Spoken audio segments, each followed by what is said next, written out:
नमस्कार दोस्तों, आप सभी का अकेला अनमोल साथी चैनल पर स्वागत है।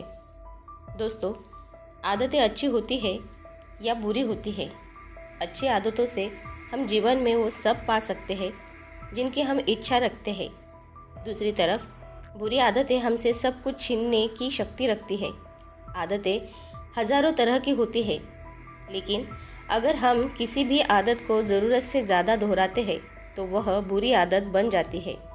जैसे खाना कोई बुरी आदत नहीं है, लेकिन ज़्यादा खाना या खाते ही रहना एक बुरी आदत है।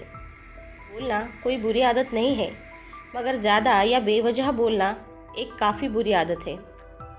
आज हम बड़बोले विद्यार्थी की कहानी से जानेंगे इस आदत से होने वाले नुकसान और इससे छुटकारा पाने के तरीके।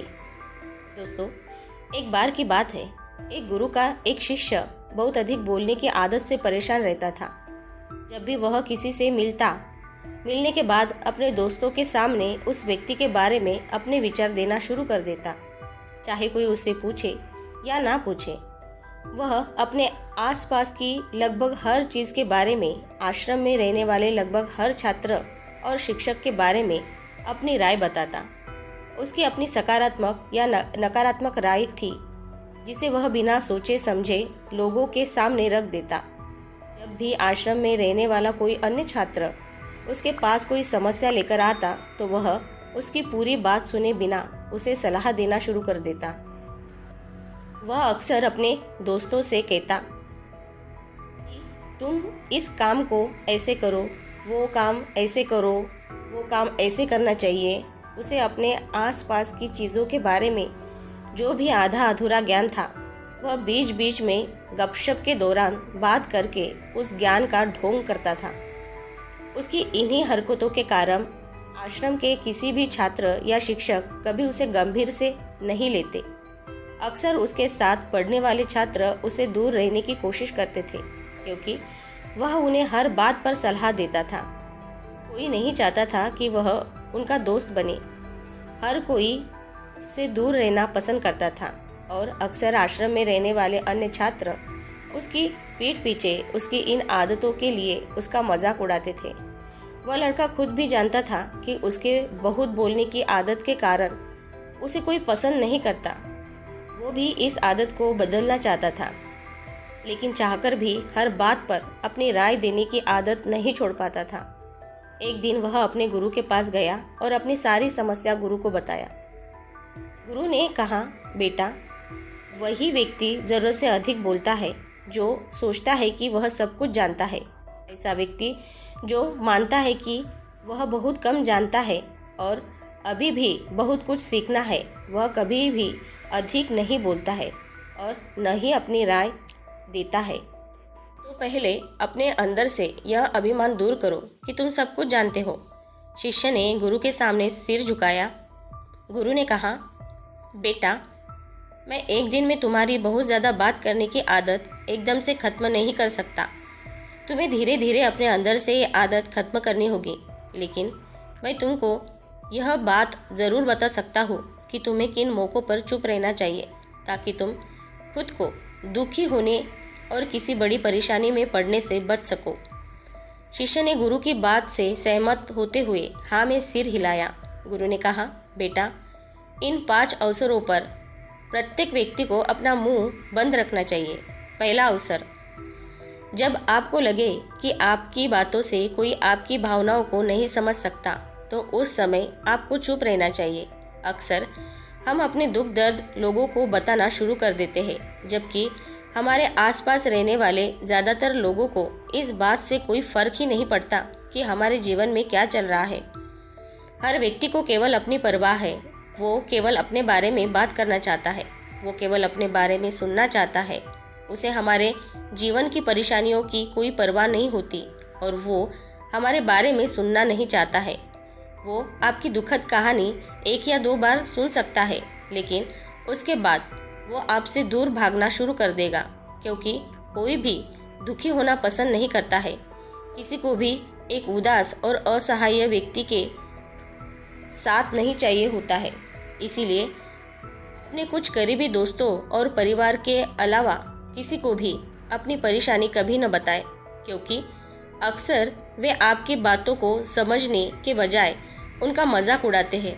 दूसरा अवसर, जब आपको नहीं पता कि किसी विशेष अवसर पर क्या कहना है या आपको किसी विशेष घटना के बारे में केवल आधा अधूरा ज्ञान है, तो ऐसे अवसर पर आपको चुप रहना चाहिए। ऐसा व्यक्ति जो आधा अधूरा ज्ञान होने के बाद भी उस विषय पर बात करता है, वह अक्सर उपहास का पात्र बन जाता है। ऐसे व्यक्ति को कोई भी गंभीरता से नहीं लेता है। केवल वही व्यक्ति अपनी बात प्रभावी ढंग से रख सकता है जिसे उस विशेष घटना या विषय का गहरा ज्ञान हो। इसीलिए यहाँ वहाँ से प्राप्त आधी अधूरी और अनपरखी जानकारी के आधार पर कभी भी लोगों को समझाने की कोशिश नहीं करनी चाहिए। तीसरा अवसर, गुरु ने कहा, जब कोई व्यक्ति आपके सामने किसी तीसरे व्यक्ति की बुराई कर रहा हो तो ऐसी स्थिति में आपको चुप रहना चाहिए। आपको कभी भी ऐसी नकारात्मक बातचीत का हिस्सा नहीं बनना चाहिए, क्योंकि आज वह व्यक्ति जो कर रहा है आपके सामने किसी तीसरे व्यक्ति की बुराई, कल किसी और के सामने आपकी भी बुराई करने लगेगा। और इस बात की अधिक संभावना है कि आज आपने जिस व्यक्ति के बारे में बुराई की है उसे भी इस बात का पता चल जाए तो आप पर भी मुसीबत आ सकती है। इसीलिए जब भी कोई दूसरे व्यक्ति की बुराई कर रहा होता है या उसके बारे में गलत सलत बता रहा होता है, तो आपको बस उसकी बात सुननी हो, अपनी कोई राय नहीं देनी है। अगर आप ऐसा करते हैं तो भविष्य में आपके लिए समस्या खड़ी हो सकती है। चौथा अवसर, गुरु ने कहा, जब कोई आप पर क्रोध और घृणा से चिल्लाता है, आपका अपमान करने की कोशिश करता है, तो ऐसी स्थिति में आप दूसरे व्यक्ति के क्रोध और घृणा को चुप रहकर कम कर सकते हैं। चुप रहकर भी आप स्थिति को बिगड़ने से रोक सकते हैं। जब आप ऐसा नहीं करते हैं और दूसरे व्यक्ति के क्रोध का उत्तर क्रोध से दे देते हैं, तो परिणाम काफ़ी भयंकर होता है। यदि आप उस समय चुप रहते हैं तो यह बात उस क्रोधी व्यक्ति के दिल में महसूस होती है। जब क्रोध शांत हो जाता है तो वो अपनी गलती पर पछताता है और इस बात की भी संभावना बढ़ जाती है कि वो आगे आकर आपसे माफ़ी मांगे अपनी गलती के लिए।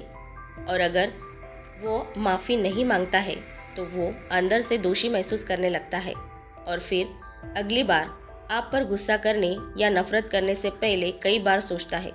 लेकिन आपको हर हाल में या हर समय चुप भी नहीं रहना चाहिए। अगर कोई गलत कर रहा है तो उसका जवाब आपको देना चाहिए, क्योंकि कुछ लोग ऐसे भी होते हैं जो हमारी खामोशी को हमारी कमज़ोरी समझते हैं। गुस्से में चुप रहने का यह तरीका केवल परिवार, करीबी रिश्तेदारों और कुछ करीबी दोस्तों के लिए ही सही है, हर इंसान के लिए नहीं। अगर आप हर जगह खामोश रहने लगे तो इसका गलत इस्तेमाल भी हो सकता है। गुरु ने आगे कहा, पांचवा अवसर, जब कोई व्यक्ति अपने जीवन की कोई दुखद घटना या अपने जीवन की कोई परेशानी साझा कर रहा हो, ऐसे में आपको चुप रहना होगा और सिर्फ उसकी बातों को सुनना होगा। ज़्यादातर लोग ऐसे हैं कि उनके सामने किसी ने उनकी समस्या सुनाई नहीं कि उन्होंने समाधान देना शुरू कर दिया। हालांकि जब कोई व्यक्ति अपनी समस्या हमारे साथ साझा कर रहा है तो वह हमसे किसी सुझाव की उम्मीद नहीं करता है। वो चाहता है कि हम उसकी बात ध्यान से सुने, क्योंकि जब हम उनकी बात सुनते हैं उस व्यक्ति को आंतरिक शांति मिलती है। उसे लगता है कि कोई मेरी बातों को समझता है। अधिकांश समय जब लोग अपनी समस्याओं को हमसे साझा करते हैं तो वे हमें केवल अपनी बात बताना चाहते हैं। वे हमसे किसी प्रकार की सलाह नहीं चाहते, क्योंकि वे पहले से ही सभी तरह की सलाह जानते हैं जो हम उन्हें देने जा रहे हैं। मुसीबत के समय किसी व्यक्ति को सांत्वना देने का सबसे अच्छा तरीका उस व्यक्ति की बात को ध्यान से सुनना है। जब हम बिना ध्यान दिए लोगों की बातों को ध्यान से सुनते हैं, बिना किसी सलाह के, तब उनकी आंखों में हमारे लिए सम्मान और स्नेह का भाव पैदा होता है। उन्हें लगता है कि हम अधिक गंभीर, बुद्धिमान और शांत दिमाग वाले लोग हैं। इसीलिए जब भी कोई अगली बार आपको अपनी समस्या बताए तो बस उसकी बातों को ध्यान से सुने और जब तक वो आपसे कोई सलाह न मांगे तब तक उसे किसी प्रकार की सलाह न दे। गुरु ने कहा, मेरी एक बात हमेशा याद रखना, जब आप कम बोलते हैं तो लोग आपकी ओर अधिक आकर्षित होते हैं कि आप कौन हैं और आप क्या सोचते हैं। शिष्य ने हाँ में सिर हिलाया। शिष्य अब गुरु के शब्दों को समझ गया था कि किन परिस्थितियों में उसे चुप रहना चाहिए। उसने यह भी सीखा था कि कम बोलने से वह आश्रम में अपनी प्रतिष्ठा वापस पा सकता है। उसने गुरु को धन्यवाद दिया और वहाँ से चला गया। दोस्तों, आज की यह शिक्षाप्रद कहानी आपको पसंद आई होगी तो नीचे कमेंट बॉक्स में हमें कमेंट करके ज़रूर बताएं और इसके साथ ही इस कहानी को अपने दोस्तों और अपने परिवारजनों के साथ शेयर करना न भूलें। साथ ही हमारे अकेला अनमोल साथी चैनल को सब्सक्राइब ज़रूर से कर लें और हाँ, ऐसे ही मोटिवेटेड वीडियो को देखने के लिए हमारे साथ हमेशा ही जुड़े रहें और अपना ख्याल रखें। मिलते हैं नेक्स्ट वीडियो में। धन्यवाद।